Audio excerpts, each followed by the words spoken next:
Le mur de l'Atlantique est un vestige de la Seconde Guerre mondiale encore bien présent à Saint-Pabu. Serge Colliou et ses amis ont décidé de valoriser ces bunkers. Certains sont réhabilités et avec d'autres font partie d'un circuit de découverte, la route des bunkers.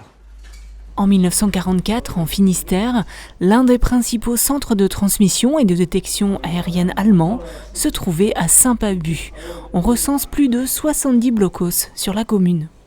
Il y avait des installations à la fois de la Kriegsmarine et de l'armée de l'air allemande, et qui avaient un nombre de personnel extrêmement important, et qui se sont développés et qui ont réalisé vraiment une activité d'un vrai village.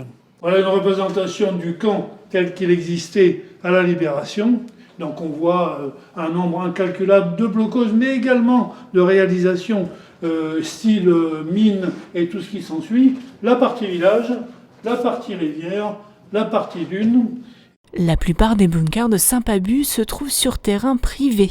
Serge Colliou a choisi de rénover le sien. Il y a 5 ans, on venait de faire l'acquisition du terrain, donc on a aménagé, donc on a fait les travaux, on a commencé par le déterrer. On a gardé l'esprit général.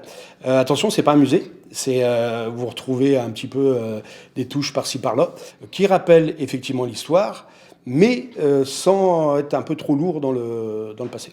Serge, accompagné d'une équipe de passionnés, ont créé un circuit de découverte sur la commune, la route des bunkers. Voici le premier bunker. Celui-ci était positionné ici à Cornagazelle. C'était pour le contrôler en fait la plage qui se trouve derrière. Et à l'intérieur se trouvent 2 pièces abris pour les soldats.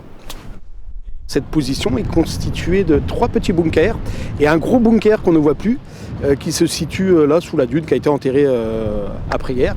Et par contre, le point de vue extraordinaire sur l'entrée de la rivière de la Berbenois. Alors là, on se trouve sur le belvédère. La position qui était ici a totalement disparu, a été érodée. Il reste quelques vestiges néanmoins derrière vous, là, sous les ronces, on fouille un petit peu. On arrive maintenant sur les hauteurs de Saint-Pabu.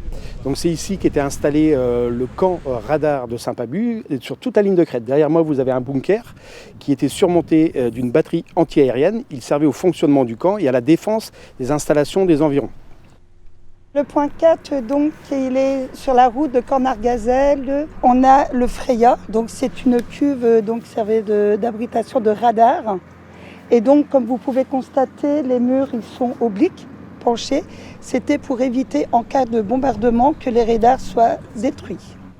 Alors là, on est sur le poste de commandement du camp de Saint-Pabu. Alors le bunker, là, il fait plus de 400 mètres carrés. Il est sur 2 étages. Donc c'est la pièce maîtresse qui dirigeait tous les bunkers qu'il y avait dans les environs.